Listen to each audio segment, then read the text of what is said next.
บายดีเนาะวันนี้ออกมาหาอยู่หากินคือเก่ามื้อนี้สิมาหาของอ้อยคือเก่าแหละมื้อนี้นะเฮามาแต่เช้าพุ่นแหล้วเนาะแต่ฟ้ามันมืดพุ่น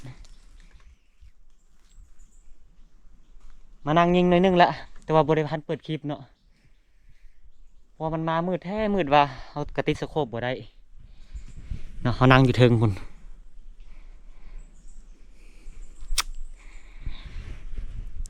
ยิงก็ฮอก3 ตัวแล้วก็กระจอนตัวหนึงเนาะแต่ว่าก็ฮอกนี่บ่มั่นใจตัวหนึงว่าเฮายิงแล้วคือว่ายังแล่นอยู่สงสัยบ่ถึกเนาะเฮ็ดห้างสูงโพดเนาะกายยิงแล้วสูงว่ะเดี๋ยวซอกกันเนาะ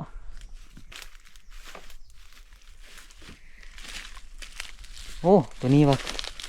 คิดว่าบ่ถึกเนาะมาเล่นมาตายอยู่นี่เนาะหาก็เห็นนี่เห็นเนาะนี่โอ้คิดว่าบ่ตายเด้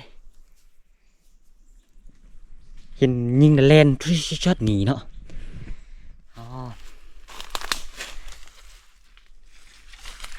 ไงตัวนี้นะเขาแนมเห็นในกล้องไงถ้าไงมาเนาะห่างมันเนาะ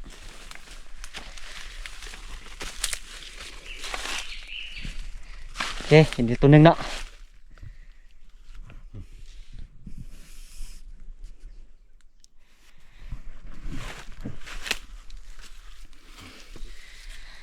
2 ตัวละกันในกระจอนนี่กระจอนเขาคิดว่าก็น่าได้ทำบิดนะเนมเห็นเลยตัวสุดท้ายตัวที่ 3ถือว่าได้เห็นหมดเนาะ4 ตัวโอ้ตัวนี้ใส่โปดเลยกองนี้เขาสิเศร้าละกองนี้นะเขาสิเศร้ามายิงละแต่ว่ามือนี้เขาสิวางกลับเมียนได้มือนี้เพราะก็เข็นก็หอกอยู่แต่ห้อยกินก็ไม่ไหม้อยู่ห้อยกินนี่เป็นห้อยไม่ไหม้นี่น่าจะตัวหนูเมื่อคืนนี่นะเขาสิทายใส่กลับทาตัวหนูเลยเนาะเขาสิใส่ปลาเมียนแล้วเขาสิไปยิงกองอื่นคิดว่าจะไปนั่งกองที่เขายิงได้10 ปลายตัวฮะเพราะว่ามันก็ค่อนข้างหลายมือแล้วเนาะ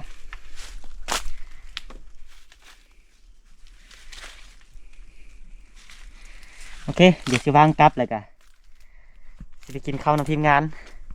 จะออกไปกองใหม่เนาะเดี๋ยวจะได้ติดตามมันนำกันแต่ว่าตอนเช้านี่ถือว่าโอเคแล้วเด้จะ4 ตัวแล้วเขานะถือว่ามาละออกไปกินข้าวกับทีมงานเรียบร้อยแล้วเนาะ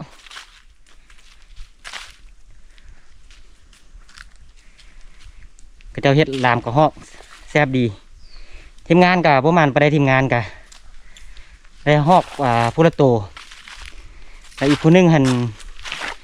บ่ได้จักตัวเลยอีกผู้นึงนะได้แต่กระจอนตัวเดียวเป็นน้ำมันบ่จะเข้าตอนเช้าไปได้เนาะมีแต่เฮ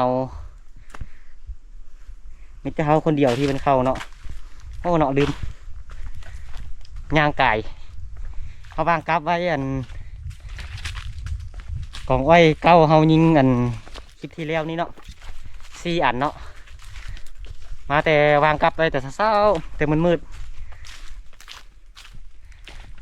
เดี๋ยวเข้าไปยามกันเนาะว่าสิเป็นยังไง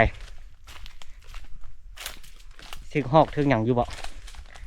แต่ยันอย่าตอนเช้ามันจากอันมีกินเฮานี่ยันบ่ทันอยากกินเนาะเอาไว้ดักตัวหนูตอนแรงก่อเมื่อกี้นี่เขายิงมือเช้านี่กะเขาวางไว้6 อันเนาะกับนะโอเคเนาะเขาวางไว้4 กับตัวนี้ยังคือเก่าเนาะ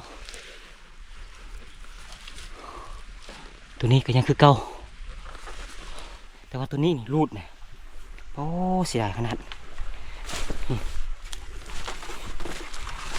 ลั่นแล้วมันรูดเนาะโอ้มีมันต้นตัวนี้ตัวหัวหนึ่งลืมเบิ้งใครแต่มันมากินเนาะ หลุด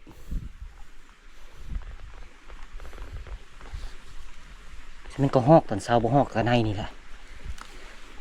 โอเคเนาะเดี๋ยวสิห้างไว้คือเก่าเนาะออกมาแต่กองนั้นแล้วโอ้เสียดายลั่นแต่ว่า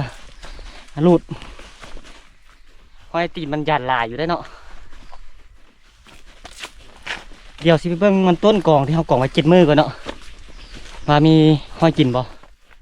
ถ้ามีห้อยกินเขาก็สิที่เติมไว้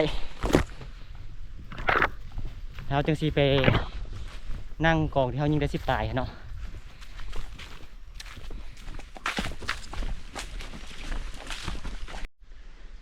มาฮอดเลยเนาะกองมาต้นกองนี่เขาปะไว้สูงได้ตัวนี้โอ้เกือบตกเลยเนาะหักไงพอแห้งเนาะมันห้อยขี้อยู่ลุ่มนี่ก็ลายอยู่ได้นี่ขี้มันต้น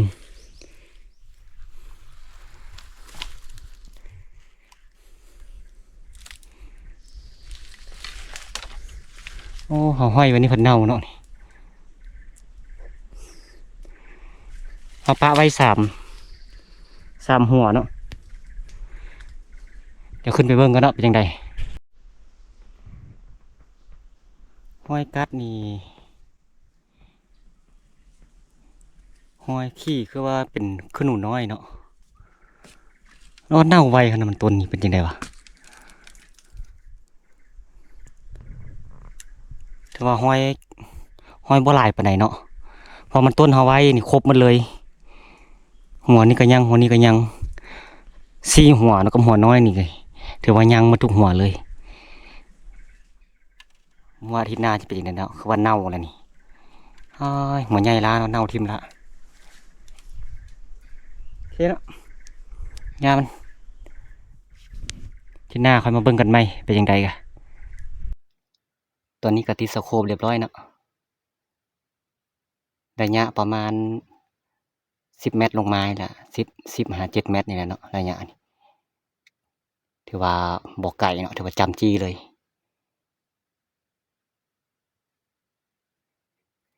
ตอนนี้ก็1 โมงเลยเนาะอย่าได้ติดตามนั่นกันเนาะว่าจะได้ยิงจากตัว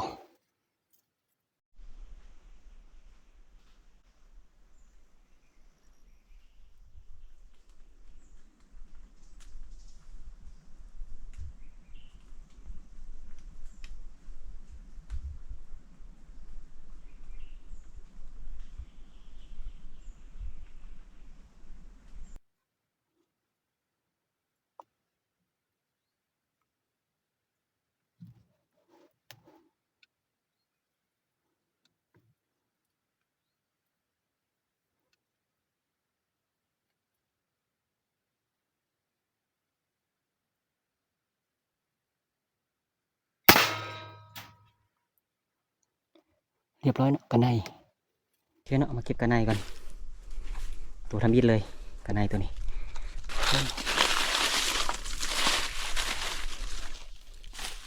เนาะ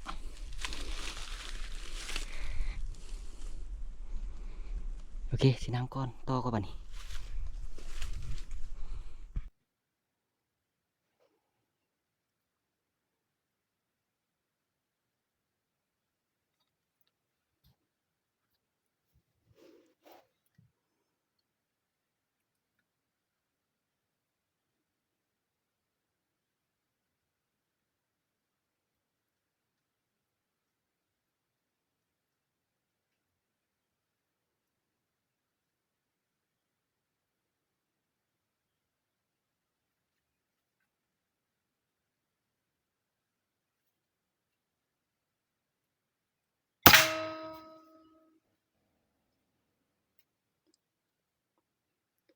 เรียบร้อยเนาะกระชอน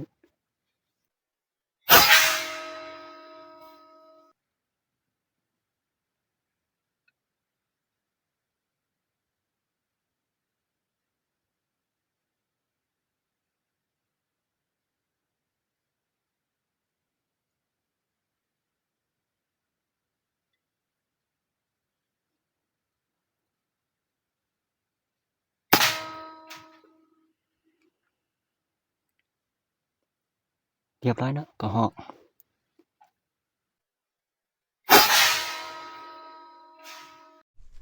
เมากระหอกเนาะนี่กระหอกตกเนาะ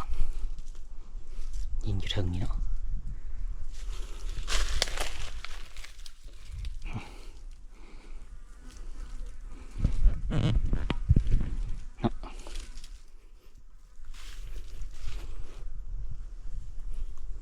ซุ่มเฮาคักสุดยอดเหมือนซุ่มเฮานะ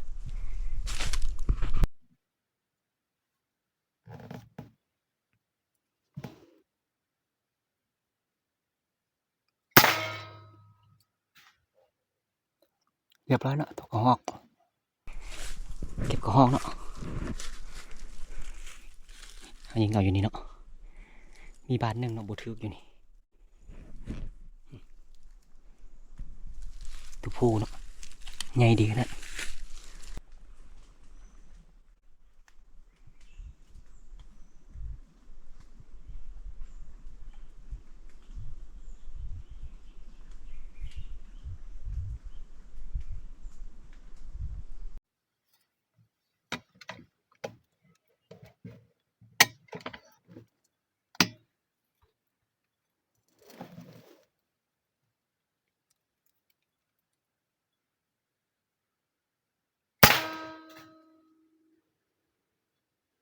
เรียบร้อยเนาะกระหอก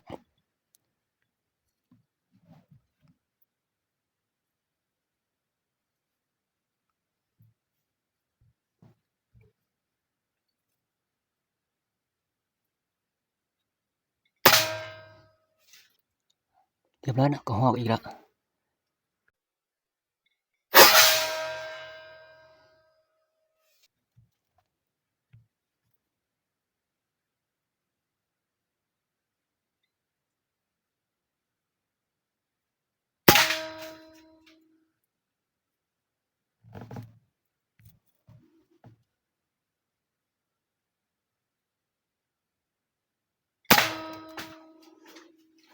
เรียบร้อยเนาะกระหอกดีกี่แล้ว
คำเลยเนาะ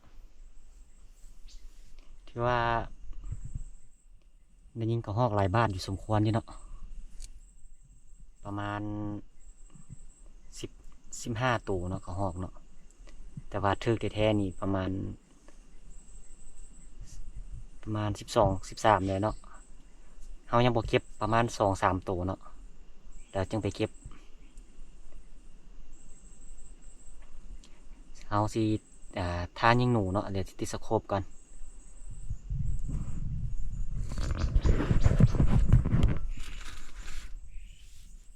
นะผลงาน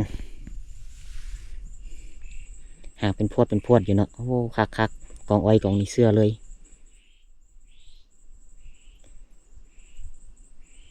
โอเคเนาะเดี๋ยวสิดักหนูก่อนบัดนี้นะโอเคเนาะเดี๋ยวนี้ก็ติดสโคปเรียบร้อยละ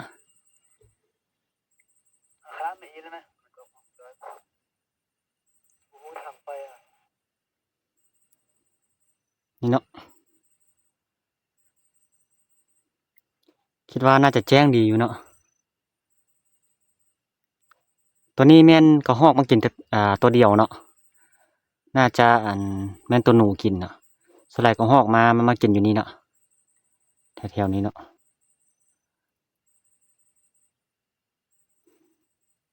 โอเคนั่งดักก่อนบัดนี้นะไปเลยติดตามไปน้ำกัน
โอเคเนาะ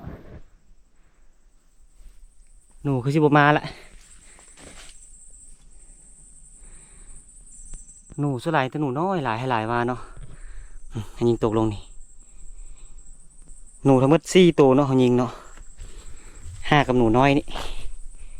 เตรียมทรายกันอยู่เนาะโอ้เดี๋ยวสเก็บหนูแล้วก็สิสรุปผลงานให้เบิ่งเนาะแล้วก็สิพยายามมันยามกลับเขาเนี่ยวางกลับไป10 อันเนาะโอ้ไม่หนูหวายนะหนูผ่าเนาะทางนี้เนาะคิ้วหนูอันนี้เนาะผลงานโอเคเดี๋ยวสิมัดมันต้นไส้แถวนี้ไหมมัดเรียนกันเมื่อเนาะดักยิงหนูแล้วยิงหนู4ตัวเนาะ5กับหนูน้อย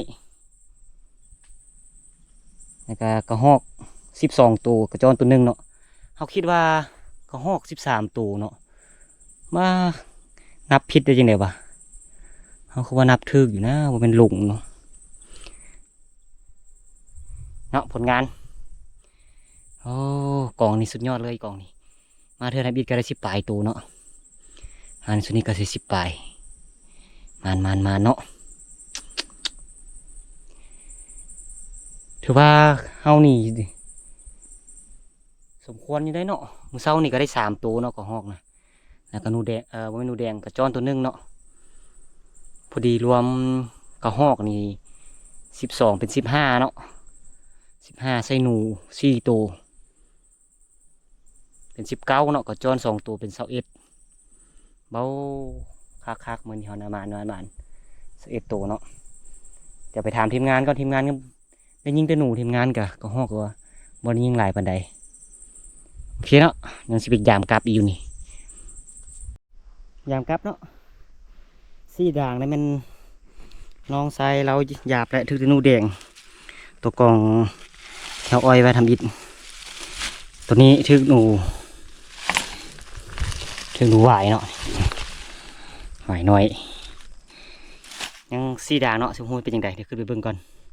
อีสองด่างมันอีสามด่างมันถึกมาเลยนี่หนูหวายเนาะนี่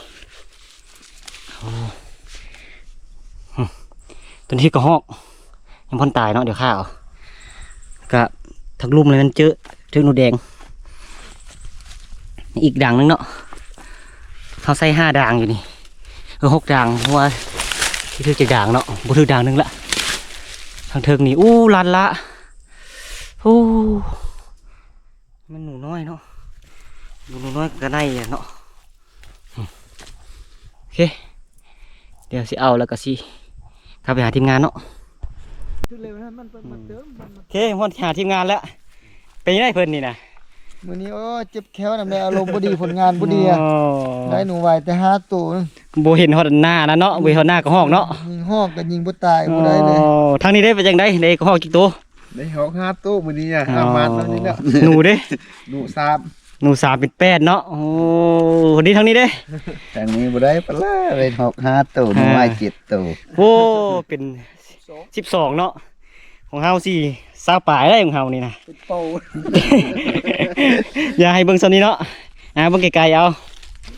จะว่ามานะบาดนี้นะก็มีแต่สิปั่นกระหอกแล้วก็สิกลับแล้วบาดนี้นะเจอกันใหม่เนาะคลิปต่อไปเนาะคิดว่าสิลุยกองอ้อยอีกเพราะว่ากองอ้อยใหม่เฮามี2กอง